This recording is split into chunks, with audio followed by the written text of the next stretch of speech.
Vous avez parlé de démission fracassante d'un juge, mais d'abord c'est pas un juge, il est du parquet. D'un magistrat, pardon. Oui, d'un magistrat. Ensuite, il est peut-être le énième magistrat à avoir démissionné. Parce que ce que les gens ignorent, c'est qu'il y a beaucoup de magistrats qui démissionnent.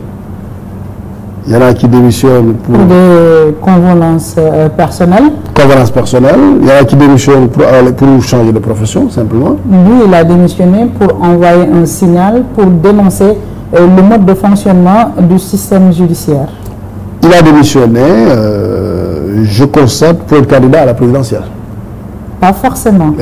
Non, il est candidat à la présidentielle. Pas forcément. Candidat à la présidentielle. S'il n'a pas démissionné, il ne peut pas.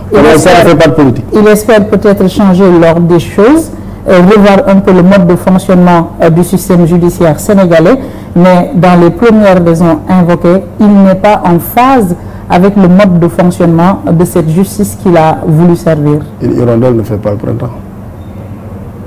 Je dis, ce n'est pas parce qu'un magistrat sur 515 a démissionné en avançant des raisons politiques qu'on peut dire que la magistrature est en crise. Un magistrat, ce n'est pas parce qu'un journaliste a démissionné de la profession qu'on va dire que le journalisme est en crise.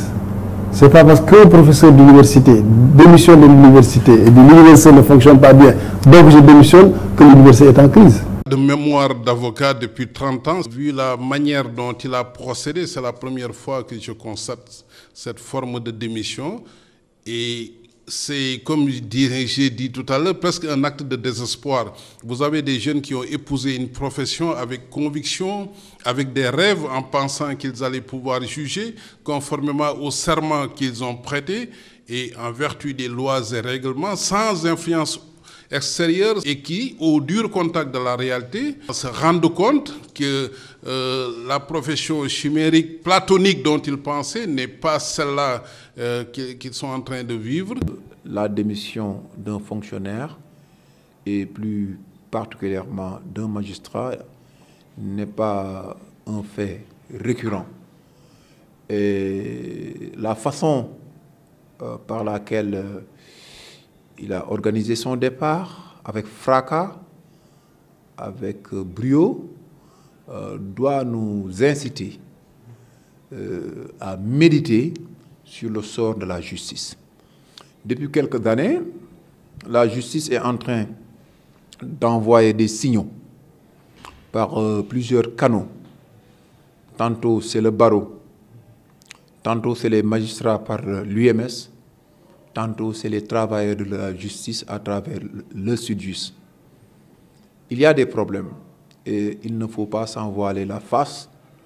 Permettez-moi tout de même aujourd'hui de saluer le courage, l'honnêteté intellectuelle du juge Dème et vraiment de dire aujourd'hui toute ma fierté d'appartenir à ce pays, être sénégalais.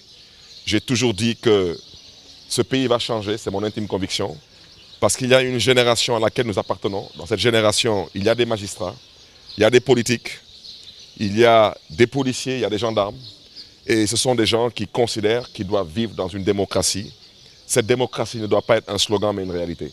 Et je pense que quand un juge, membre du Conseil supérieur de la magistrature, sort de cette façon, c'est parce qu'il a dit tout haut ce qu'on pense tout bas. Ce pays doit être réformé, la justice réformée, la dignité restaurée. L'indépendance de la justice respectée.